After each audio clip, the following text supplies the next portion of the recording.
Welcome, everybody, to another edition of Cut to the Jase. I'm Braden Hazelhurst, co-host with, of course, the man, Jason Cadee. And Jase, another big week in basketball. But first of all, what have you been up to? You getting your frequent flyer miles up these last couple of weeks, mate?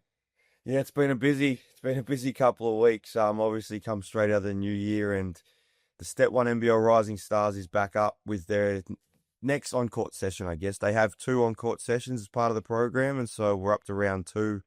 So back visiting the states that are involved. And then part of this one is they also get to go to a game. So we the first one in Adelaide was actually pretty cool. We got to take them down on the court during the players' warm-up, so they got to see like Bryce Cotton, basically a meter from him, kind of doing his warm up, DJ, etc.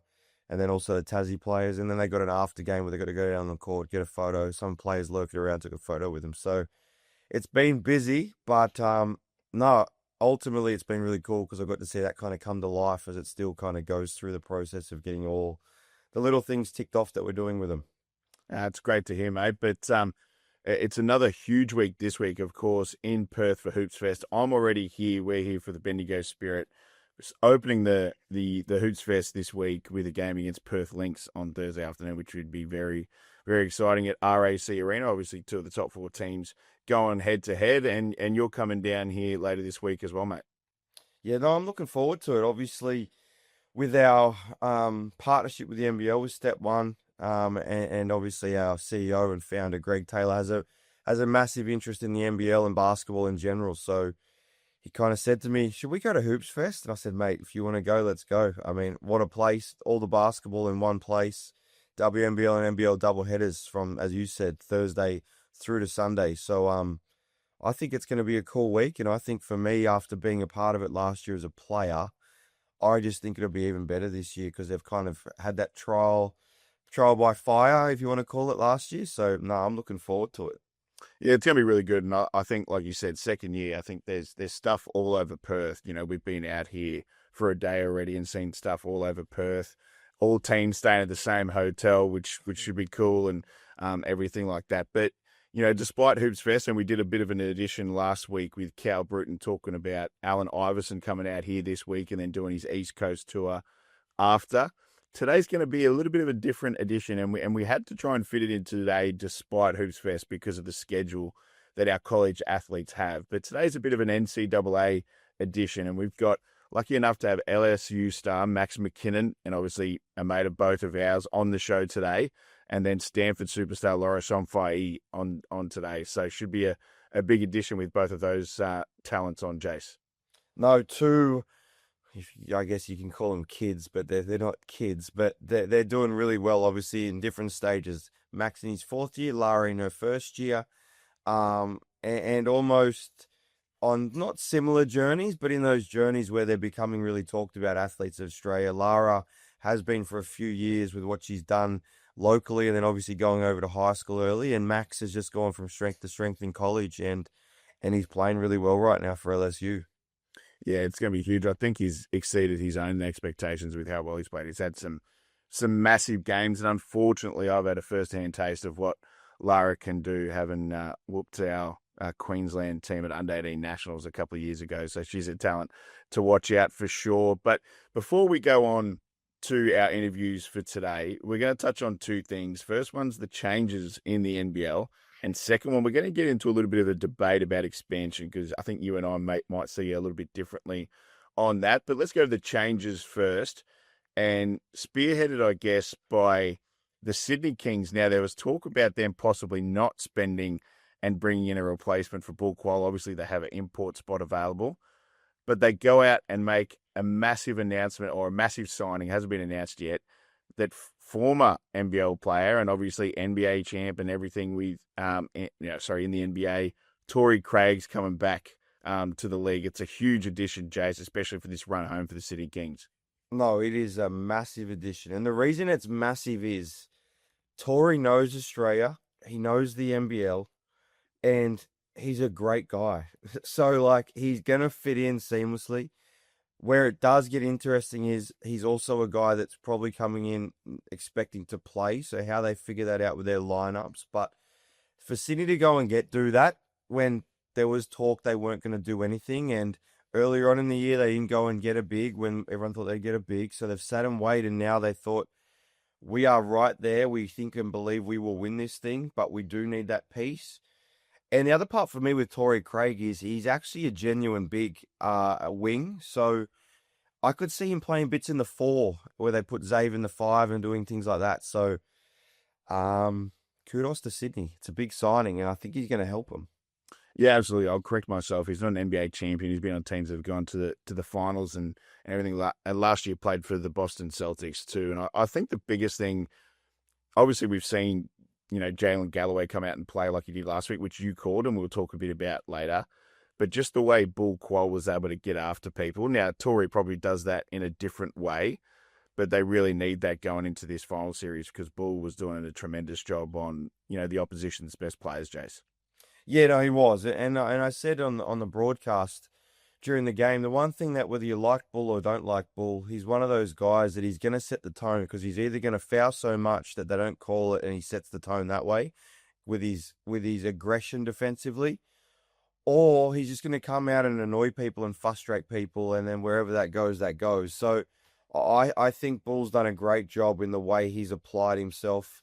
And able to just set the tone of this is how I play, and the rest have let him get away with more than they probably have in certain years. Torrey's different. Torrey's not like that, but his length and his ability to defend is elite. I remember from back in the day having to play against him. But the thing that he gives you offensively is he gives you some more punch offensively because he can also score the ball. So how after years in the NBA that fits back in, that's one thing you got to think of because he was out here as a younger guy. And over in the NBA, obviously not as much opportunity to create and do different things. So I want to see it, but I also just think it's a great pickup and it gives them more added depth in the wing spot, which Sydney already have a lot of. Yeah, absolutely. And he hasn't been in the league since 2017 as well. Obviously had a tremendous NBA career during that time. And I actually had to coach against him when he played that brief stint for Gold Coast, and I was coaching Sunshine Coast of the QPL, Jason. That was a bit of a tough task going up against him. But another addition going for this run home is John Jenkins replacing Troy Brown Jr. at the Adelaide 36ers. Another guy with NBA experience, bit of a different look to Troy Brown Jr., more of a shooter and can light it up and give them the floor spacing probably thereafter and everything. But what are your thoughts on that signing for the Adelaide 36ers for this run home? Yeah, I don't know enough about him, but obviously he's played all over the world really, and he's played in different leagues, and he's played in some good leagues. So I think that maybe helps in a way because he's a guy that's played overseas and understands how overseas basketball works. He looks like he's a guy who shoots the ball really well. I don't know much about him other than those type of things, but I don't think that was expected, the Troy Brown situation. Now, I think for me that comes in twofold. All reports, great guy, boys loved him, but there's probably a sense of this isn't what I thought it would be. I thought I'd come out here, get some buckets, go back to the States, which I have seen many a times. It didn't trend that way. So part of me does feel like, listen, this is maybe a chance for me to say, hey, I enjoy Australia, but I don't think this is going to work out. So it works for both teams in terms of Troy was struggling. If we'd just be honest, he was struggling to get a feel and comfortable out here. He says, I'm out. Adelaide go and say, why are we going to find someone? And they find a guy that's available. So how he fits, does he come in and start? Does DJ go back to starting? Do they start Kenny? That's going to be fascinating and something for the coaching staff to figure out. But Mike and his staff to this point have done a great job. They're 19-5 and sit on top of the ladder. So I think they'll figure that out, but it adds to this interest, right? We always speak, me and you, about each week. It's more and more interesting, and here we are again. Yeah, absolutely. And I think, for them to get a signing of that quality this late, you look at obviously Sydney Kings and the signing they're able to make, but, the Adelaide 36ers weren't after that type of guy, but what they've been able to add this late for the run home, and I think a guy that can come in and stretch the floor and around the attention that Bryce Cotton gets is going to be huge for him. But got a bit of a question for you after these two signings, Jase, and we'll mention Perth Wildcats in a little bit because they've still got a signing to make, which they need to make. Who have you got as the favourite after this? Now, Adelaide are obviously sitting at the top of the ladder, but the Sydney Kings, despite that loss to Adelaide when Bull Qual was injured. I think got injured pretty early in the game. They've been flying and got some wins undermanned too against Melbourne United and everything. And they just look, I heard on commentary, and it might have been when you're on commentary as well, they just look like a Brian Goorjian championship type of team. And with this addition, I think that boosts that even further. And I've got Sydney. What are your thoughts? Yeah, well, let's get one thing straight. Gorge coaches talented teams. There's not many teams that Gorge has coached that look like a Brian Goorjian team that don't have a lot of talent on it. So he's not coaching a bunch of juniors running out there. He's coaching some talented teams, and Sydney have one. Like if you look at, like we're going to talk about it. Like look at a Jalen Galloway. He's a two-way player who got to go to the NBA, and he's parked down their bench, and they play him. Finally playing some minutes in the weekend, and he does a good job. But I think they're very deep. I still want to see how they fit Tory in. I think it's a big addition. Where I think with Adelaide they've signed a guy that complements what they're doing.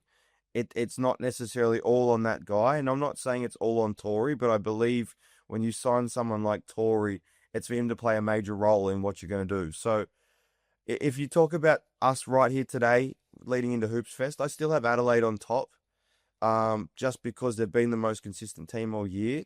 But I do believe right now, Sydney and Adelaide, if they don't meet each other in the semis, they're the two that will meet each other in the finals as of today. Yeah, I agree. I think, like you said, if they don't meet each other earlier on, I think that's the grand final series. And considering the games they've already played against each other, what a grand final series that'll be. But Perth Wildcats, they got a big win against Southeast Melbourne on the weekend. 3 wins on the trot now. And we've talked about this all season. They're sort of Jekyll and Hyde a little bit. They're pretty inconsistent. They'll look like world beaters and then they'll lose a disappointing game. But if there was a game that showed they needed to add a point guard, especially with obviously David Duke Jr. out for a while, it was the weekend. Now, they have a chance to be in that upper echelon with those teams, in my opinion. What are your thoughts on what they need to do? And they need to do it quick. I think they need to have it registered by Friday. Yeah, well, I mean, go back to Sydney and Adelaide. The one thing you've got to give them credit for is they were willing to go and move quickly to sign someone. And people want to go, oh, they're spending this, and they want to get on Adelaide about spending. Who cares? It's great for the league if teams are spending money. It's great for the players. It's great for the league that they're willing to go and invest in it. Now, when that gets too much, and those who've been around the NBL for a long time, when they spend too much and then it cripples them and then they can't function for long, that's when it becomes a problem. For Perth, I don't know what they're doing because, well, you look at him and you're like, he hurts himself in Adelaide. How long ago was that now? At least over a week ago. And there's been no talk of it. Jaron really comes back. He's now hurt himself again, and I believe Jaron's a big part of it. But if you're going to win it, Jaron's a development player. He's a development player that has played well, and they've had to push him through because they need him because they don't have a point guard. So I think JR's a great coach. He's a great basketball mind. I just don't see why they wouldn't be pushing to find someone. Whether maybe they can't find anyone, that's another thing. But I think to your point, a point guard, bring him in. He starts. Christian Doolittle is your guy. Let's stop the figuring out who's the guy between him, JLA, Win. Doolittle's the guy. Everyone else feed around that. And if they can do that, I think they can be very, very good come finals time. But right now, as your point, one game great, next game lost. Like it's really hard to get a read on them at the moment. Yeah, and just on that point, Jase, I think Brisbane Bullets snapping up Hunter Maldonado. I think there'd be a few teams that would be after him if he wasn't signed by the Bullets as well. And Perth might be one of those because he's playing good basketball with a bit more responsibility up in Brisbane as well. And on your point about spending, I just want to clear up with the NBL fans who watch our show. Don't get it mixed up that this year, excuse the language, every team in the league is spending. The teams at the bottom of the ladder this year are spending more than they ever have. They're just not spending it in the correct way. So if people are getting the shits with teams spending, like have a look in the mirror because the bottom teams are spending. They just don't know how to. So get that straight. And that's what I said before, that my biggest issue with some of these things is it's where the money's being spent and how it's been putting together. It's not necessarily like everyone's kind of actually spending money. Like the bottom team, like Cairns, who have been on the bottom, have spent $1 million in McVeigh. So like there's teams spending money, but it's who they're paying, how they're paying you, and how they're putting the roster together, which is the biggest tell-all in this. So yeah, it's an interesting time, but Perth, I think if they really want to win it, and as you said, they've got the horses to be in that conversation, go get a point guard. Yeah, absolutely. Now, we're going to move on to a bit of a debate about expansion. Now, more stories coming out this week about Gold Coast being the front runner for that move, the next team in the NBL. There's been previous conjecture over Canberra, another Sydney team, going to different places. Darwin was in the mix a couple of years ago, which is never going to happen. And obviously, you're a fan of taking it to Gold Coast. Now, we have a bit of a differing view on this. Why do you think Gold Coast is the next spot? And why do you think, different to past times, it can actually be sustainable compared to then? So, I've been around a long time, and you say this as a joke, but I have nothing to do with this Gold Coast bid. Now, 2 years ago when I was playing, sure, I thought it would have been great. I started my career there, potentially could end my career on the Gold Coast, help be a part of that new thing. Like, that was exciting, but I have nothing to do with it now. The reason why I think it can work is I was there 15 years ago when I started my career, and I saw what the Gold Coast was then. Tourist town, people come in, people come out, crowds pick up in December, January because people are on holidays, depending who you're playing sometimes. But for the most part, us on the Gold, we had a pretty good team. Our crowds were actually pretty decent in relation to what everyone else was doing. It's just that at that time, if everyone remembers, the club had a dispute going on with an ex-coach, which was in the courts, and it kind of went to a place where it got ugly, and it ended up crippling the whole situation. It wasn't because no one was showing up to games, we couldn't get sponsors and all that. Now, that's all a part of it. But let's fast forward 15 years now, and Braden, you've been in that Southeast Queensland region. On the Gold Coast, there's a 15-court stadium at Carrara. There's a 7 or 8-court stadium at Coomera. These courts, especially Carrara, are packed out every night with local comps, kids playing, all different things. On the Gold Coast for NBL 1, like once we got to the finals times, we were packing out Carrara, and it was a great environment. It was a great following. I arguably got noticed more on the Gold Coast than I was in Brisbane or in Adelaide when I was going back to playing. I just think that whole area has changed. And then you factor in what's going on in COVID. People no longer are working in offices. So if you own a business and you're in Melbourne, they've probably moved to the Gold Coast. So the whole landscape around the amount of kids playing, the amount of people that love basketball, the amount of money on the Gold Coast, I just think has really shifted, especially in the last 5 to 10 years. And this is part of my argument for, if you're someone that's from Sydney, Melbourne, wherever, and you move to the Gold Coast later in life, which has been what the Gold Coast was for a long time, you already have a footy team. I already go for the Canterbury Bulldogs, and I go for the Sydney Swans. So I'm not going to go for the Titans and the Suns, right? Now, I was there when the Suns started, so I've got a bit of a love for them because I was there when they started. I knew for those guys. But a lot of people move with a team. They don't necessarily move with a basketball team. And there's a lot of people around now that love basketball. There's a lot of people participating in it. I just think in terms of expansion, it's the most ready compared to others. I think on your last point, I think a lot of people don't like the Bullets too. So you probably attract some fans naturally. Well, that's a whole other part to the conversation. But yes, but you don't like it. So now I want to hear why. And you haven't told me this before. Well, I wrote a bit of an opinion piece after the Blitz, and I know the biggest difference, say, from a Canberra to the Goldie is the amount of growth and the amount of money that is available there. But I just think, considering Gold Coast's history with professional sport, and have been involved in it a fair bit through my work in the media with SEN and different stuff, like the Gold Coast Titans, for example, are only starting to really get their shit together this year. The Suns only started to get their shit together a couple of years ago when they got Damien Hardwick and now. But apart from that, it's been a massive struggle. Like there's been, I think the stats are like 75% of teams, professional sports team on the Gold Coast have folded. And I just think, for example, after we went to the Blitz, I just think the amount of interest and everything there was in that from Canberra and say the amount of interest they get for their WNBL team, who, let's be honest, aren't probably playing as well as they thought they would be at the start of the season, but there's still good crowds and everything.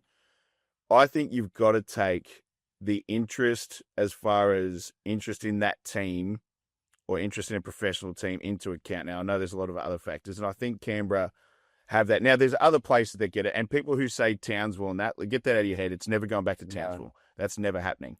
But I just think there's other areas that have more of a thirst for a professional basketball team than people on the Gold Coast at the moment. And I know there's growth and different things. I think the biggest thing, to add to your point, Jason, to be on your side with this, is the demographic has changed as well. Like, the amount of people moving to the Gold Coast now is a lot of young families and everything. So it's not just a tourist town like it used to be. And I'm becoming a Gold Coastonian, or whatever, how you pronounce it, or this year. So I'm a fan of the Goldie. But I just think maybe I'm scarred too much by past events with professional sports teams in Gold Coast. I think there's more of a thirst for it other places. And if you can get the money coming in, corporate sponsorship-wise and ownership-wise, I think they're probably a move before the Gold Coast, but, that's a tough one. Speaking of the Blitz, right, and this is, if you go back 2 years, were you at the Gold Coast Blitz the first one they had there? Yeah. At Broadbeach, the entertainment centre, like, that joint was full on some nights, and other nights so what you saw in Canberra, and I didn't go to Canberra, was happening on the Gold Coast. The second year of the Gold Coast was only at Carrara. It was at a weird time. It was at a weird time. I think school was still in play. I don't think it was school holidays. Yeah. It was during the week. I remember it being weird. The timing wasn't as good as the year before. So I understand the Blitz thing, but my whole thing is Canberra's failed before too. Yeah. So Canberra has failed before. The thing about Southeast Queensland, and you said it, if you put, and this doesn't work if it's the wrong ownership, the wrong CEO, the wrong GM, the wrong coach. If you come in and try and throw Americans into it, I'm scared for what it could be. If you put the right people in, I believe, from Mount Gravatt down to Coffs Harbour, you could potentially really align a fan base of people along that whole East Coast, like, as I said, that whole belt of people. Yeah, I agree. And I think, for example, if you get someone who did a Scott Roth when he took over the Tasmania Jack Jumpers and made it his mission to go out to every town in Tasmania and everything, bit of a different thing with Gold Coast. But if you did it along that stretch, like you said, say we'll go from Logan, maybe not Mount Gravatt, say Logan. It's the same trip to Boondall as it is from Mount Gravatt. That's exactly right. But say from there down to like northern New South Wales, which is basically Queensland anyway. I'm from Maxville and I call myself a Queenslander. Like, if you can get someone who does state of origin, Greg Inglis, mate, Greg Inglis. Yeah. If you can get someone who does that, say, a good mate of Anthony yours, Petrie, exactly, who would love doing that sort of stuff and getting out. I think that's different. But yeah, I think, like you said, and in line with what I mentioned about the Gold Coast teams now getting their shit together with the Titans and the Suns, it's no coincidence. It's because they brought certain people in. Suns, 100%. Damien Hardwick. This year, a mate of mine, Scott Sattler's the head of football, and Josh Hannay coming in and everything like that now. And I guarantee they'll be different. So I think that's the biggest thing. And they can capitalize on the Bullets as well. Exactly. And there's one more thing about the difference in footy, right? If you're an AFL player, the Gold Coast, everyone would love to live on the Gold Coast, but you don't get the Melbourne crowds every week, or the history of playing for Collingwood or Richmond or the Swans. That's the hardest thing with AFL, and NRL kind of similar. You go play for the Titans. I think everyone would love to live on the coast, but it's not you playing in Sydney at ANZ Stadium or things like that, or playing for the Broncos at Suncorp. It doesn't have that kind of, as a player, where the Gold Coast, not really, if you look at our league, it's so different to AFL, NRL in terms of on the Gold Coast. Because if you're a player and you get to go live on the Gold Coast and play, and you're home and you're getting 4,500, 5,000 each night at the Gold Coast, you're just as good as you are in most other places, realistically. So I just, if they get it, if they get the people right and they put in the right people to help build it properly, I think it can be great. But like you've also said, if it goes the other way, then it could be disastrous. And the thing about like a Townsville, for example, I played Townsville in their last ever game. I think it was their last ever game. And by that stage, you could hear people in the crowd, shot Jase, or you suck Jase. That's where it got to. There was like 100 people in the crowd. And I was part of Townsville early days where there was people hanging from the rafters, it felt like, and they're throwing beer cans at you. So Gold Coast never got to that stage. It just got to a stage where the owners basically said, we didn't want to pay out an ex-coach. We've got no more money. We're out. Yeah. So it's very interesting. I just think the Gold Coast is the most ready right now. But I also understand everyone's, and your point around what's happened in the past is a live thing. And I think, to be honest, my personal opinion, I think if we did expansion going forward, I think it's Gold Coast and Canberra. Realistically, I don't think there's any other places we can go. People asking for a second New Zealand team. New Zealand are struggling at the moment. Let's get that back on track first. WA, I think you completely annihilate the massive and fanatical following that the Wildcats have, and I don't think the Wildcats are going to allow that.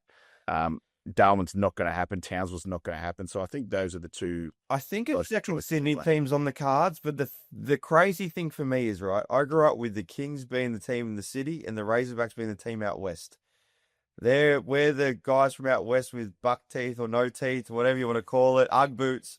But now they play at Olympic Park, which is the west. Yeah. So if you're bringing a new team, does that mean the Kings are the team from the west and this team plays in the city? The East Sydney Razorbacks, mate.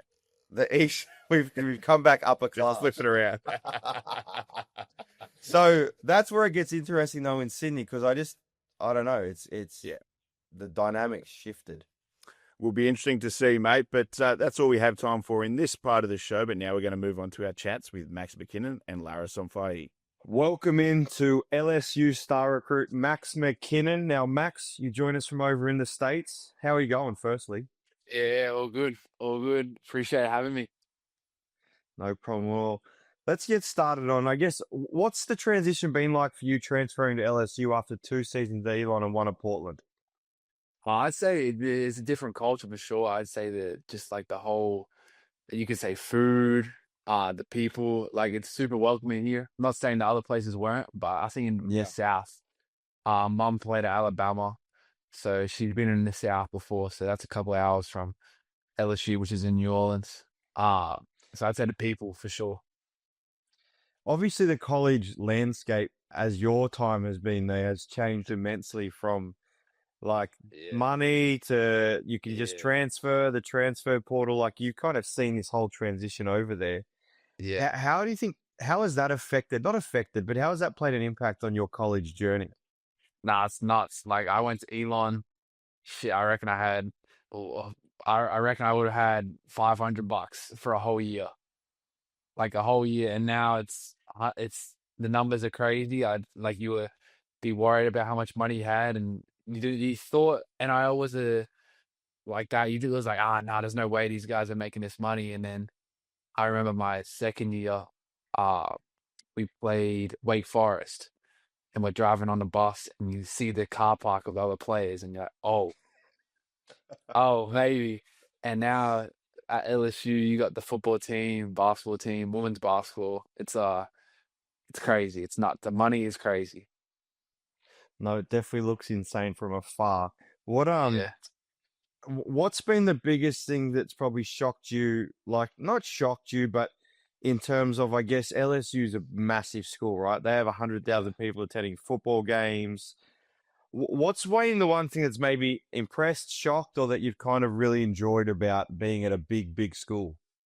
Yeah. I think the school, like, obviously basketball, but school's different as well. Classes are massive. Like, we just started today. For like 100 people in my class compared to when I was at Elon Paul and I was 20, 25, 30. But yeah, the footy games are nuts. Like it's 200,000 people just tailgating. It's like the MCG on crack. It's nuts. It's nuts. So it's been cool though. Like the South is great. I've been loving it. So can't complain. The facilities? Facility, the nuts. I think just you got all the access to rebounders, coaches, and And I think that's what's helped me get better over each year. Just staying in the gym, but also using all these resources that are available. No, fair enough. It's crazy some of the photos and videos, especially ones you've sent to me about how it all Yeah. works.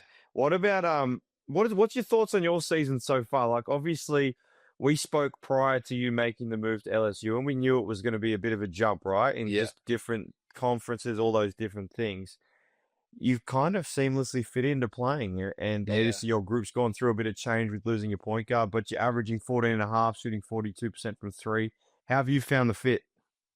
Yeah, I think I definitely have shocked some people that thought I wouldn't have played or I wouldn't have done so and so. But I think I had a good summer uh coming into LSU. But like I said, when I was speaking to you, I was worried about just other factors. There's a new team, new players. But I think this group was super connected.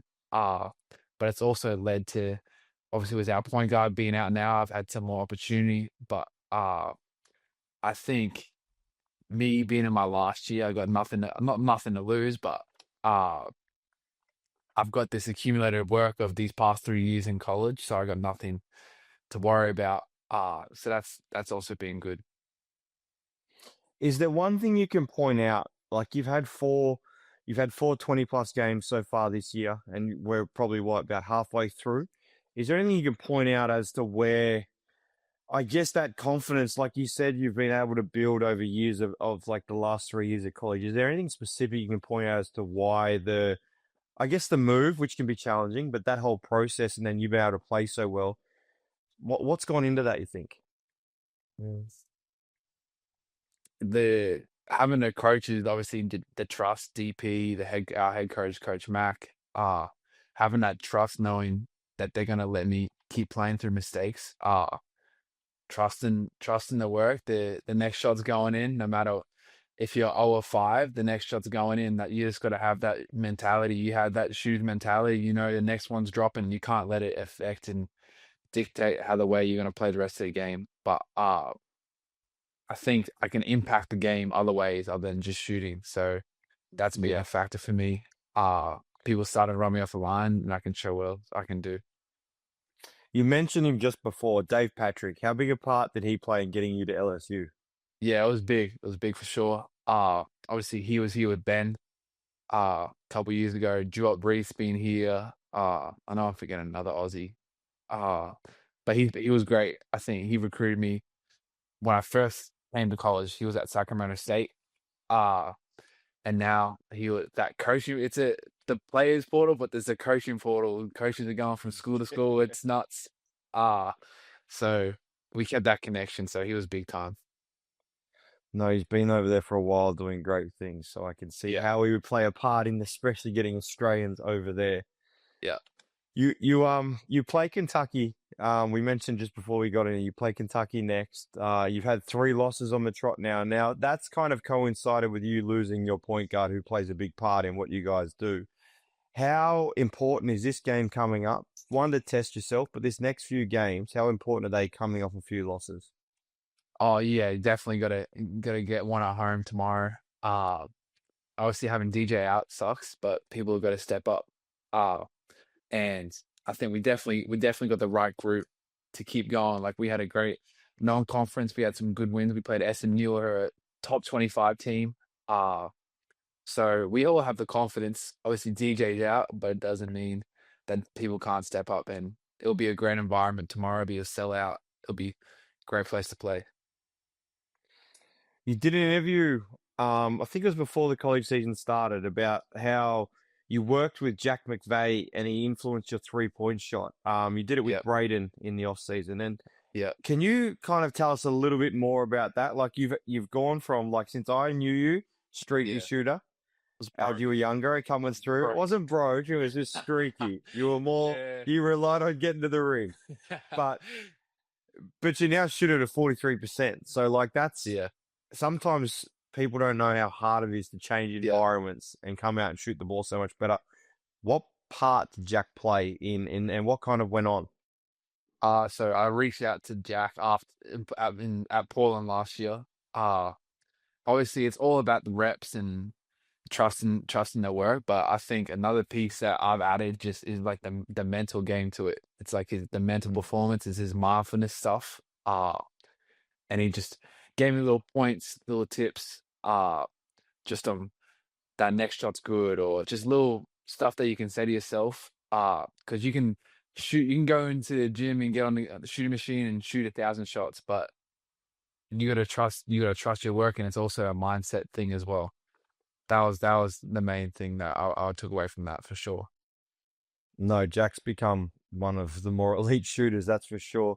Did you find that took some time for that to kick in? Like, or after you spoke with him and he gave you some ideas, were you seeing like instant feedback on stuff like that?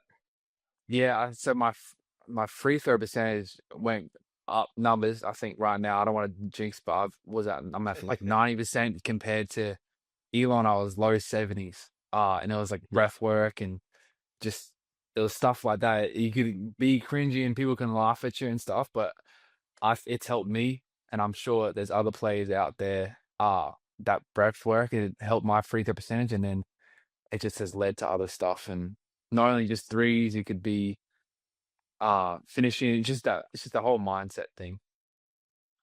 No, it's a massive part. And it's probably actually Jack's obviously heavily into it, and that's Yeah. everyone. It's each to their own, like you said. But there's more people doing things like that now across all codes. Like you see, even NRL and AFL teams huddling up and breathing at the same time and things like that. So it's becoming more of a thing. We actually did a bit of it. I think the year you were in with us in It was Brisbane. a bit of breath work. Yeah, it was something. It was when it first kind of started, but no one really knew much. Everyone, that's the thing. Everyone looks at it's like but I think now it's starting to become more of a wave, and there's more mental performance coaches out there. We have stuff here at LSU. I had stuff at Portland, like just yeah. No, it's big time. You play Kentucky, so you got a big game coming up, but not too far down the track you play Florida, and they have Alex Condon of their team. How much are you looking forward to that? And how cool is it when you get to play against other Australians?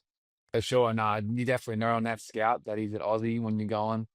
Couple of days before, they got Aussie. You got to lock in a little bit more. But I'm looking forward to it. Obviously, they won the championship last year, and he's having a great year. So it'll be good to play him. I don't know him personally, but it'll be a good game. I know they have another Aussie, Alex Kochevich, who I knew before that, but I'm looking forward to it. It'll be a good game.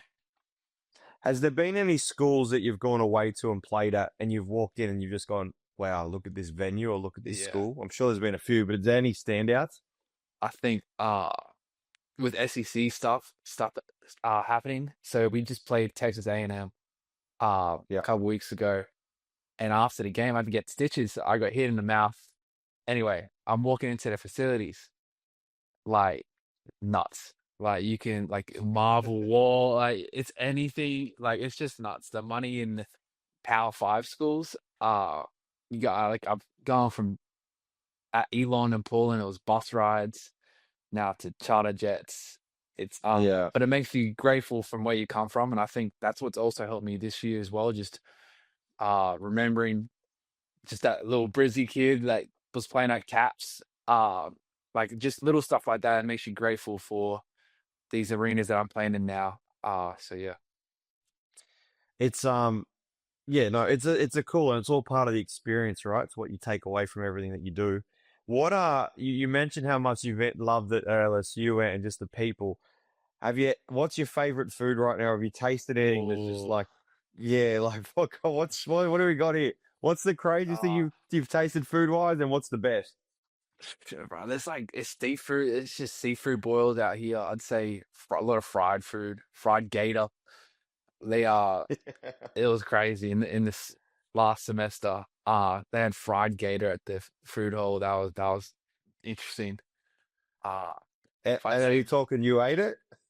Oh yeah, I ate it for sure. Yeah, you got to, but it wasn't all that. It wasn't all that. I'd say gumbo. It's like a gumbo and jambalaya, pretty big here. Yeah. But you name it, everything's fried food. You're never not gonna get a good meal here. Everything's pretty good. No, I've heard stories, many stories about the food. What Now this is an interesting one because it's something that I've gone through in a different scale than you. But what's it been like? Firstly, growing up with your old man, with Sam Mackinnon being who he is, but then as you've got older, I guess as a child of someone that's been and done stuff around the league, like I remember you go through stages where you're like, you feel like everyone just goes, oh, you're Sam McKinnon or you're Robbie Cadee's son. And then you get to a stage where you actually move past that and you start to learn how much you can tap into it. Firstly, how's it been for you having Sammy as your dad and going through that as a kid, but then also now leaning on him at certain times? For sure. I remember seeing the clip that you posted the other week of you saying like you walking into the room, you could be at dinner with your mum and dad, and you're like, I should have just saying it to say it, you know. But Yeah. I could attest to that. Like you see it as a young kid, like, oh, okay, played, done all that, and everyone's like, oh, you should listen to him more. But it's like, oh, it's just my dad. And then vice versa. Same for my mum. She played professionally. But I think now, having gotten maturer, growing up, you look at it in the back corner, you can go to him for advice for anything, whereas on and off the court, how to take care of your body and just also going from game to game, just little tips and pointers. But I think the cool thing is mum played in SEC, so she played at Alabama, so that's been cool. She came to college, dad didn't, so that's been cool. Obviously doing a little DP year in Brisbane, but now being in college, you can see both sides. But it's very impactful for me for my career for having those in my corner, my family. No, it's yeah, it's one of those things when you got two parents that have played and done certain things and lived different experiences. It's crazy how you get to a point where you're like, everything you were telling me now really makes sense. I just should have listened to it a little bit earlier. Yeah, facts. Yeah. What's it been like, that transition going from Bullets DP for that year where you got to see and that was a different year, right? There was COVID and there was all different things going on. But you kind of get to see that. And you've seen it as a kid running around as just a junior when your dad was playing, and then you see it as a DP where you're training every day to now going to college. How do you combine all those experiences? Just honestly, like I think from the DP, like picking like your routine, Sophie's routine, Lamar's routine, and I think there's little stuff like that that's kept with me, and that helped me go into my first year at Elon. You stay after practice, or you're there before practice, getting some shots up, just making sure you're in there. And I think making a routine was big for me starting off college, and it's just only expanded into more from there. But you learn a lot being in DP. You just trying to get a crack, and then now in college, college is I think training's a bit different. They'll MF your body. They'll go a bit harder. They'll practice a little bit longer. But I think just the routines from picking off you guys, and now that's expanded to now. What I got a couple of questions left. What's next? So obviously you're in your fourth year. I don't believe there's been anything come out yet about a fifth year. Well, what's plans now? Do you just keep trying to do what you're doing over there and wait and see? Obviously, is it the NBL? Is it Europe? What are you thinking? What's next for you? I'd love another year of college, but I don't know what the goal is with that.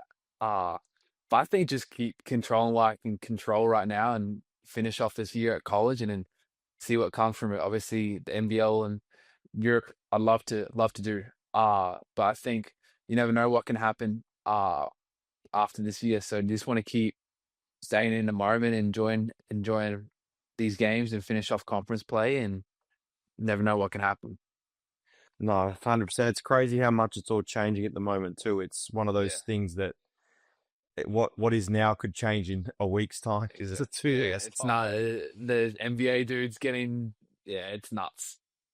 Now me and you played together for the Caps many years ago. Now it wasn't that long ago, but you were 17 at the time. Now, one of the craziest games still to my whole career that I've been a part of was the COVID year. It ended up going from NBL 1 or QBL to just the state league. And so it was only the Brisbane teams. Everyone played in it. Apparently it wasn't supposed to be like QBL or NBL 1, but it was exactly like that. Like Sobes, Froling, Will McDowell White. Yeah. The grand final game, we're down 20 in the third quarter and we end up winning. And you played a massive inside of that game. Yeah.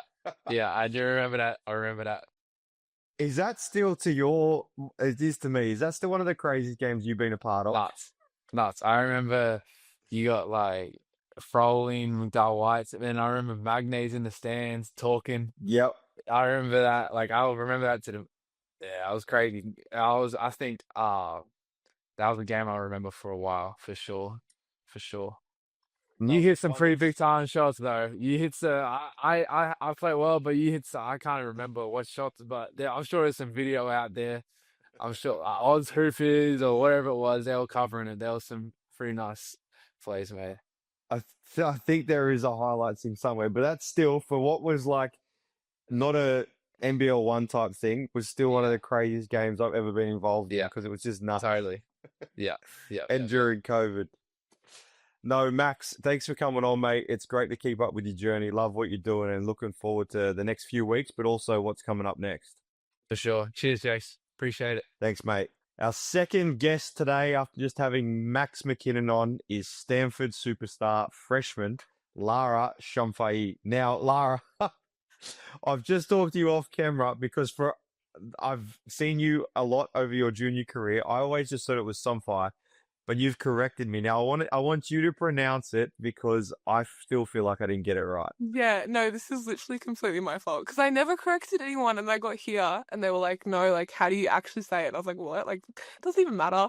But yeah, it's Somfai. Yeah. Somfai.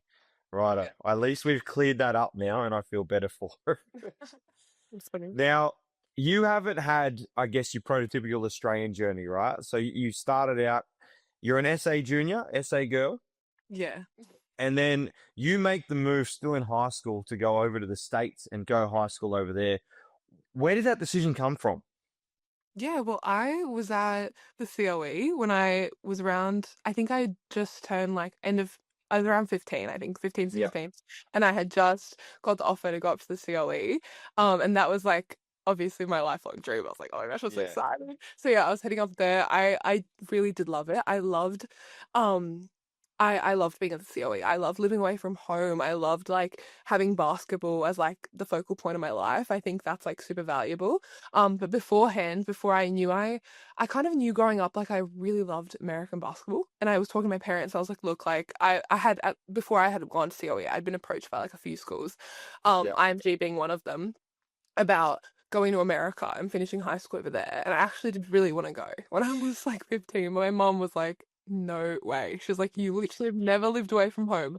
Like, you're not moving to America right now. So she was like, if you get the COE offer, go to the COE, see if you like it. You know, if you still feel like you want to go to America after living away from home for a little bit, then you can go. So that's kind of what I did.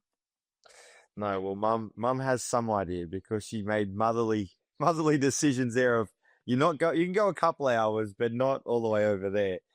Now, like you said that decision and you had that want to go to America. And now that we're starting to see a bit more of it. Like there's always been a few here and there that go over. But did you, when you got to the COE, even though you loved it, you're like, I want to end up in college? Was that always a part of the plan, going to college? Yeah, well, I think for me, when I look back, I always knew, like, even at the moment, I know I want to play professionally in Europe. Like, I think like, where I see my life is being in Europe, building a life for myself there, my family being close by, like, a life for myself in Europe. And at the time, I had gotten a lot of interest from pro teams in Europe, but I had talked to a lot of people. I had talked to a lot of coaches back home at SA and my parents, and we were like, you are never going to get the opportunity to go to college ever again. If you go pro in Europe, you cannot come back to college. So I was like, you know what? I was like, I have to go to college because I can't miss out on that. I can't miss out on the chance of having a degree. So that's when I was like, I want to go to college. So it was more in that sense. No, that makes sense. So the normal route for most Aussies is, especially the ones that are kind of in that junior Australian process, you come out of your state stuff, you go to the COE, then you go to college. Do you think deciding early to go to the high school environment changed the way you saw things, especially basketball over in the States? I think it did. I think it definitely in a sense, like broaden my perspective on basketball. I think growing up in Oz and obviously playing international, we would play like Asia Cup and World Cup and stuff. I think like I knew there was a lot of different styles of basketball, and I knew they played very differently. But I think when I moved to America, I didn't know how big of an adjustment it would be for me. And I think it was definitely really tough. Like I just know physicality wise, I was like, oh my goodness, like I am weak. I was like, I'm so weak. Like I need to work on that. So that was my first thing coming in. I was like, goodness, I'm weak. I'm slow. Like I need to change. It definitely like opened my eyes a lot. When did you decide, like you went to that process of wanting in your mum and all that, but when did you decide this is the perfect, like this is my journey, I'm going? Do you remember a distinct moment that was like, nah, this is it, I'm going now? Yeah, I think it was probably like when I was at COE, like nearing the end of being at COE for me. I was there for I think around like half a year, almost a year. I was like, you know what, like I've lived alone and I was like, I want to be challenged. Like I want that challenge. I think I was kind of like feeding for I was like, I need to be challenged. So that's when the school started reaching out and I was like, this is literally perfect. So When did you, I mean, that whole time, right? So you're dealing with the thought of going to high school, you're at the COE. Now, my co-host Braden, he distinctly remembers a time where you led the under-18s to a title in 2023 and you smacked his Queensland team in the semis. That's how he described that experience of playing against you. When did you figure out that basketball's your journey? Not just because you love it, because I think I'm actually good at this and I think I can go far and go experience different things. Do you remember when? oh my goodness. I think ooh, that's a really good question. I actually have really thought about that. I think probably when I'm gonna keep saying this, probably when I was about to move out from home, when I was about to Yeah. like head to the COE, then I was like, I had gotten a lot of college interest before I had gone to Yeah. like this is right before I had moved out, probably right after nationals. I think I moved away, Yeah. and so I had gotten all my college interest. So I was like, oh my goodness, like this can actually be something for me. Like I can actually like go on this journey. And I knew when I had gone to Modbury High School, I love Modbury, when I'd like gone in and given my form, it was like a form to like leave the school. I was like, oh my goodness, like I'm actually doing this. That was probably when I did that. This is my resignation letter from school. This school. Yeah, I was like, oh my goodness, I'm like so, but I was like, I'm such an adult. Like, oh God. No, that's good. So you just mentioned college, right? So your college experience of getting letters would be way different to mine in terms of when I say letters. I used to get pamphlet like letters arrive in the mail, and I just used to get they'd be like books of the school. They'd be all these information packs. They were like all these different letters. Yeah. Now, this day and age, I don't know if they still do that, but I used to still get them. I know exactly what you're really, talking about, yeah. But I feel like select schools would send me mail. And I loved when schools sent me mail. I loved it. I loved it. And okay, so that's still a Stanford, thing. like, yeah, and I know Stanford actually never sent me any mail. Fun fact, they never sent me any mail. And then they came to visit my room, my dorm room at IMG. And they were like, oh my gosh, you have mail all over your room. And I was like, yeah, because it's cool. Like they edit, photos of you and stuff. Yeah. And then they started sending me mail. Yeah, that was their key. I was like, What oh my goodness. what was that process like though? So you've moved over, you go to OMG, like you're going through that whole process. What was it like when the college thing started becoming real with what I'd imagine is a whole heap of offers coming through? Yeah, I think it was super cool. I think I always thought about it like I dreamt of that. I always dreamt of that. And I think growing up and watching like the players I love to watch, I was like, oh my goodness, like that can never be me. And I think when I started getting the offers, I was like, oh my goodness, like this might actually be like a path for me. So it was super cool. I genuinely just felt like so honored. I was like, I can't believe it. And even now, like I look back and I'm like, I can't believe like I had that much interest, if that makes sense. I still can't believe it. Yeah. How did you get so okay, so you choose Stanford. Like Yeah. where, how, what stood out about them? Like how did that all come about? Slash, how was that the one you chose? Yeah, I loved Stanford. I think I went on my visits. I had to. My mom, very very intelligent woman. I'm talking to her. She was like, "You cannot decide where you're gonna go until you visit." She was like, "You have Yeah. to go on visit." So I did 3 visits. I narrowed it down to 3 because obviously flying your parents from Australia for like 20 visits is crazy. So it's Yeah. like, no, we're gonna do 3. So I went to UConn, Duke, and Stanford. And I did UConn first, and I kind of broke it up because I didn't want them there for like back to back to back, like 3 visits. Yeah. It's really hard. And so I was like, we did 1 and then we did 2 back to back. So I did UConn first. Loved UConn. That was like my dream school my whole life growing up. I was like the biggest UConn fan. Anyone would tell you. And so Yeah. I was like, loved it. And then my mom was like, no, no, no, you have to visit other schools. You have to visit other schools. Like, you cannot decide. Go and visit. And so I went on the last 2 visits and I like completely fell in love with Stanford. I loved it here and I loved it here for more than basketball, like the things that weren't basketball. I think Yeah. at the other schools, I had loved it for just basketball. Like I was like, I want to be here and I want to be a basketball player. And I think coming to Stanford, it definitely opened my eyes to like more than a basketball player and a life outside of basketball for me. And I think that's kind of what I loved. Sounds like you grew up pretty quick, because that's exactly how you become a better basketball player, is having other things around basketball. Yeah. What surprised you about now that you're in college? Like, has there anything that surprised you? Like, just let's talk about Stanford first. You went to the school, you visit, you love it. You choose that over a school that you thought you would all pick if that ever popped up in UConn. What surprised you so far now that you're in that kind of setting and going about your now college life there?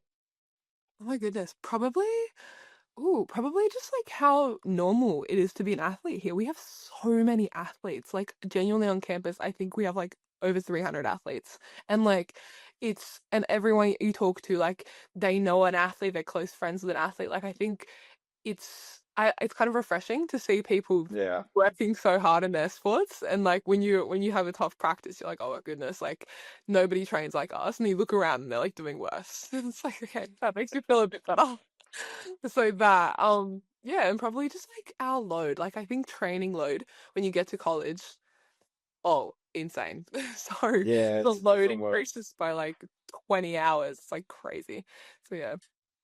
How do you feel you've gone so far? Obviously, from afar looking in, you've had freshman honors on your performances and freshman of the week and things like that. How do you feel like your basketball and your world has led to this? But how have you transitioned into playing? Yeah, I think for me it's been a huge adjustment. I think just like coming into a team that we have, I think it's a lot's expected of the younger players, and I love that. But I think like coming in, I was just like very overwhelmed. I didn't really know like what to do and what my role was and stuff like that. So I think Yeah. I'm still kind of trying to figure that out. But honestly, I feel like I've so much to improve on. Like I have so much to improve on. And if you ask me genuinely, I do not think I'm playing great at all. So I am like, Classic athlete. no, no, no. I literally like have so much to improve on. I have so much to work on. So, but I think the good thing is that like I'm seeing all this early, and I'm Yeah. like I need to improve my fouls, my turnovers. Like I realize the fouls really get me here in America is that they call absolutely everything. They call literally everything. I'm like, what on earth? So oh my goodness. And if you're tall, it's like an added. They're like, you're in the wrong place, the wrong time. Like, yep, it's a foul. I'm like, what? It's crazy. So. Little bit different to FIBA basketball. Yes, yes. I've never ever got this many fouls in my life. So that I'm trying. No, fair enough. Yeah. Talk us quickly. What's a typical college day? Like, what does it look like? Just your regular day of no game, just I'm at college and I got some training. Yeah.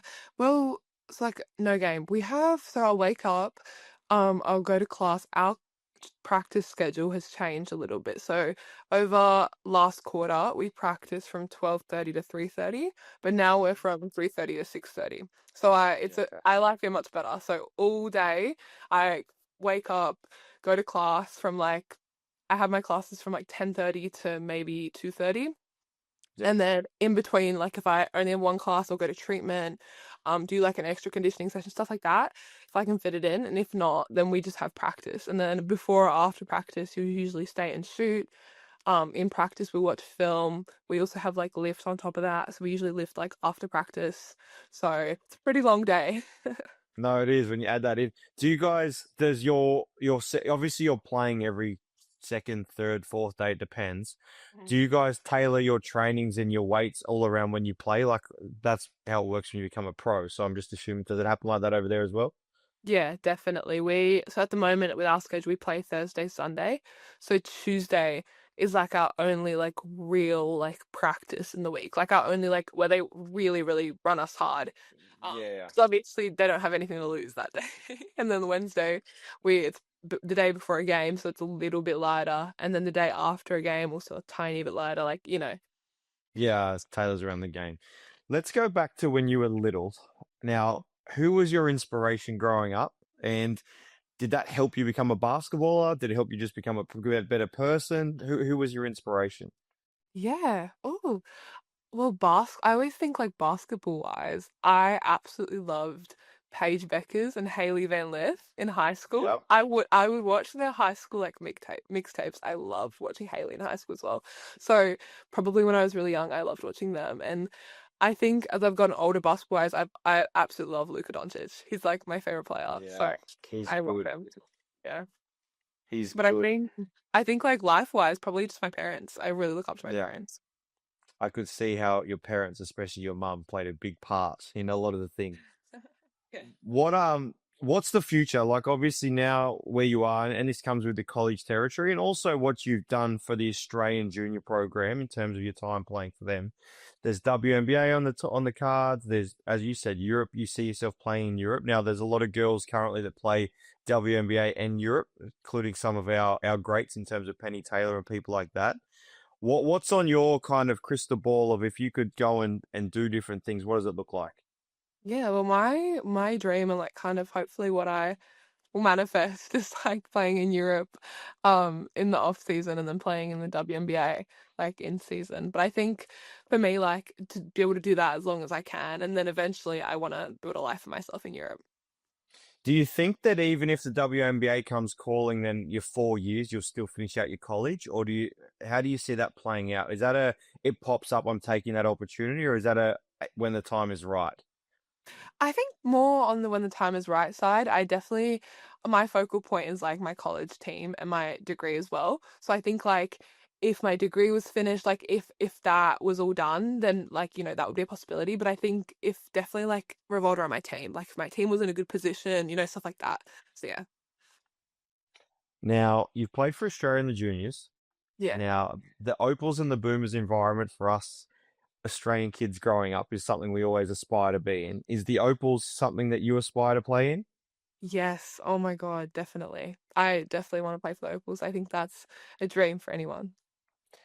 Are we talking, would it be a dream to get in the environment like the next 2028 Olympics or definitely 2032 a home Olympics? That would be crazy. I mean, I would hope so. I think I honestly think it's kind of up to them, like whenever they think I'm ready. I think at this Yeah. point, like I'm just trying to do my best, and then Yeah. hopefully whenever they reach out, they reach out. But I'm really waiting for it, hopefully. Can put in a good word to Sandy now that you've been on the cut to the Jase podcast. Oh, that's funny. No, she's What so was lovely. She's so No, lovely. she And is. she's had talking on like a few other podcasts as well. It's great. And she was a very good player. Yeah. What was it? Did you, when you were younger, just to rewind back, did you go to like Lightning games and things like that when you were younger, or NBL games? Was there something that you enjoyed going to watch when you were a kid in Adelaide? I loved going to NBL one games. I would always go to like Yeah. it was called Premier League, and like I would Yeah. go. Yeah, I loved Premier League. You had a lot to do with Joey Wright growing up too, right? Yeah, yeah, yeah. No, Joey did a lot with us. Well, he was coaching in Adelaide for those few years too, when you would have been younger as well. Yeah, he's an incredible coach. He's an incredible person. Yeah, I'm super honored to have his support growing up. What does the next few weeks look like? Stanford, what do you got coming up? Oh, well, it's a middle of ACC season, so it's been super tough. The ACC, there's no easy games. So I was like, Yeah. oh my goodness, it's pretty tough. But yeah, we're traveling this week and then we're at home the next week. So it's always good to have a week at home. No, a bit of travel. Well, I just want to thank you for jumping on. Thank you for clearing up how to pronounce your last name. Now everyone can get that right. And then also wish you good luck, and I'm sure we'll speak to you again soon. Thank you so much. Thank you for having me. Hopefully we'll chat No. again. We will. Thanks for coming on, Lara. Appreciate it. Welcome back to Cut to the Jase. Again, great to hear from two rising talents from Australian basketball on the big stage over in college basketball in the NCAA in Max Mackinnon and Lara Somfai. But Jase, it's time for our Jase 5 points, and we're going to go back to doing it in 5 minutes because we spend a little bit more time in the first segment than we usually do, and we tend to waffle on. So your 5 points. I'm going to start the clock now. Let's go to your first point. Jalen Galloway. What a surprise. He gets to play some more minutes, have a bit more responsibility with the ball, and he plays well. He's so talented. He's a good kid. He's only 22 years old. He's part of a deep Sydney team, so I understand it. And if people talk about expansion like we did earlier in the show, like there's a live example of someone, if you're an expansion team, you could bring in and throw in your starting lineup and you've got a very good 2-3 man. He's done a great job of just weathering the storm of not playing and getting better. And when you get opportunities, you take him. And I think he showed that on the weekend. If there's an expansion team, he could be a possible marquee candidate, to be honest, to try and get him across. So that's one to watch when teams come in. The second one, Jase, a bit of a different point for this one. It is a bit of a different point, and obviously a big week coming up at Hoops Fest. But if you look at the women's schedule this year and this week in the WNBL, we've got Bendigo versus Perth, your crew opening up Hoops Fest. That's a massive game. We've got Townsville versus the Capitals, which is also top 4. And then after the Hoops Fest, Perth play Townsville. So in the shape of that season of the WNBL schedule, a lot will come out of this weekend because teams are going to get a win, give the other team a loss. So we could see not separation, but just a little bit closer to who's actually going to finish in the top spot. Absolutely. Those top 3 teams fighting it out for top spot, and then fourth is a massive race as well between several teams now. UC Caps, Southside Flyers, Sydney's even in there. I don't think Adelaide are out of the race, so it's definitely an interesting week ahead. But third point, Jase, the struggling New Zealand Breakers. Or even though they got to win, they're still struggling. They got to win, but they got to win against Illawarra, who are also struggling. Just to lose by 40 at home against a Sydney team that they lost some people and I just don't know where they're at. There's some good people within that organization. I understand it takes time to get the wheels turning, but that's a bad loss. 40 points at home. Sydney kind of down a few guys. I'm interested in what New Zealand's thinking long term now. Like, what's the long term plan look like? I'm going to stop the clock there because got a bit of a theory with this, Jase, and I want to ask you about it. This smelled fishy when the new ownership group took over, and in a good way. I think the new ownership group that's taken over the Breakers has been great. They're trying to get back to New Zealand roots and everything to an extent, which is good, like they did when they won 3 championships. But Judd Flavel coming in as an assistant. Now, there was pressure on Petteri Koponen as it is, and second year of his deal.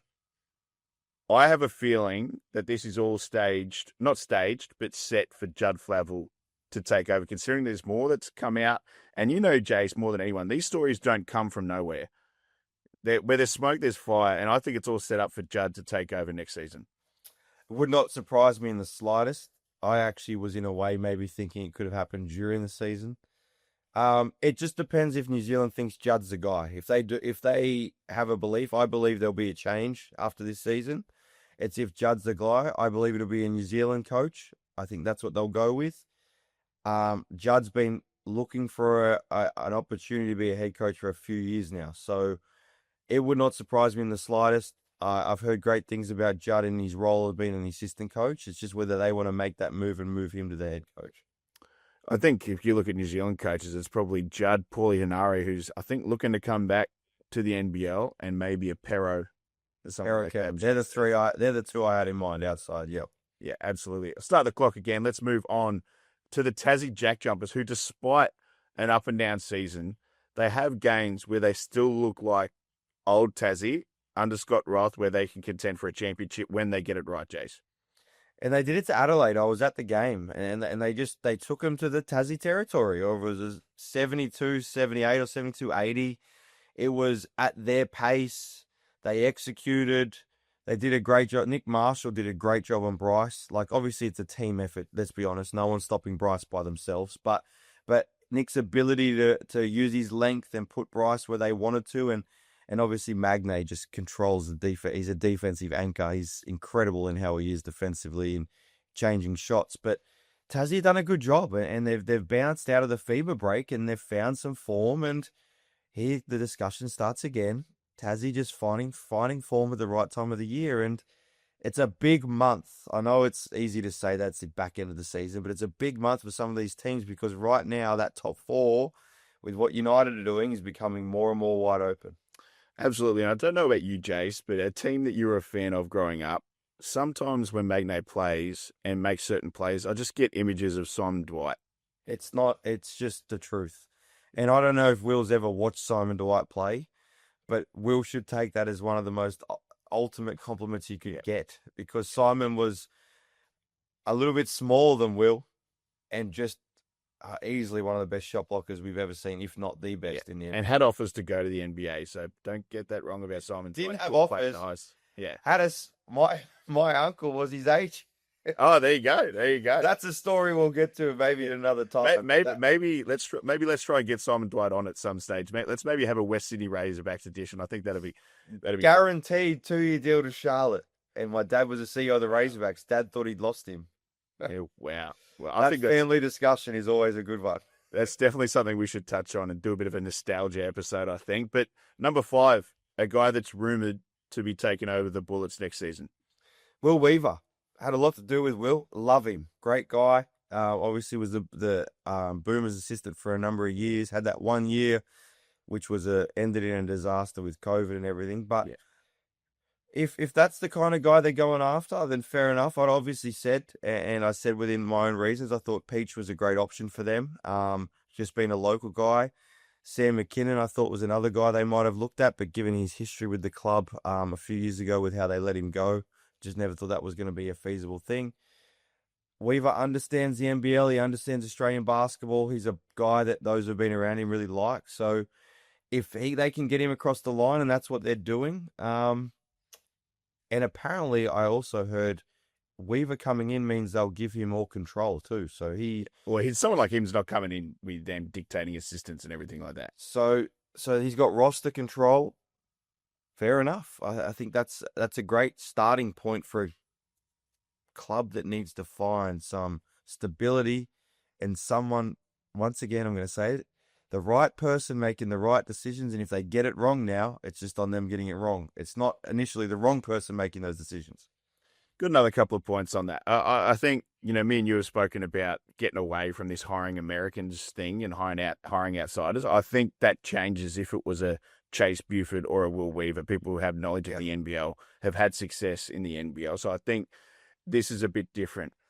I saw a story from our mates over at Code Sports in the past week about the Bullet situation and the money on offer in Japan impacting their ability to get Australian coaches back.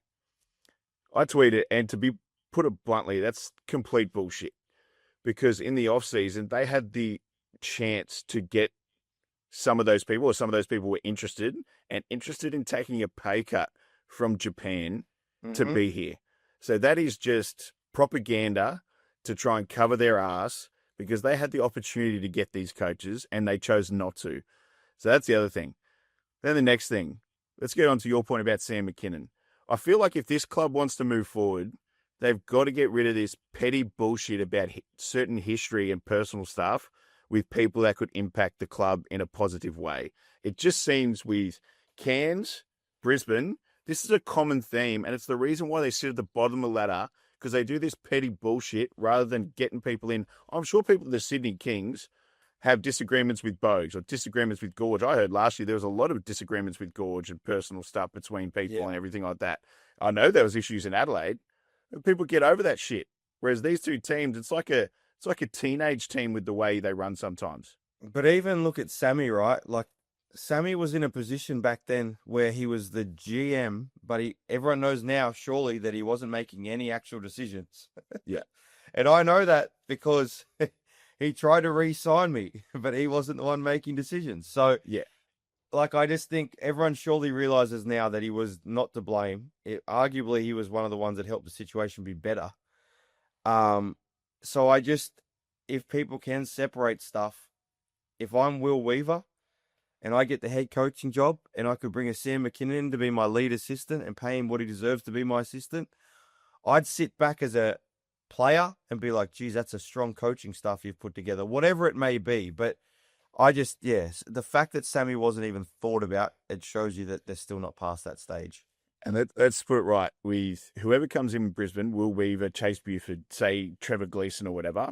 And I would think I would make a change in the other Queensland team as well, considering the way they've played this year. You bring in a coach like that, there are going to be people within the organisation who work there who are going to get offended because these people know how to win and they're not going to take bullshit, which has been accepted at these two clubs at the moment. I was watching the game the other night, Jase, and I was thinking, oh, how many times has this Brisbane versus Cairns game, towards the end of the season, been a bottom of the ladder contest? And it's been almost every bloody year since the Bullets have been back. It goes back to my point. Put the right people in the right positions and let them do their thing. If you got someone who's great doing the corporate stuff, cool. Do the corporate stuff. If you're the CEO, just do the corporate stuff.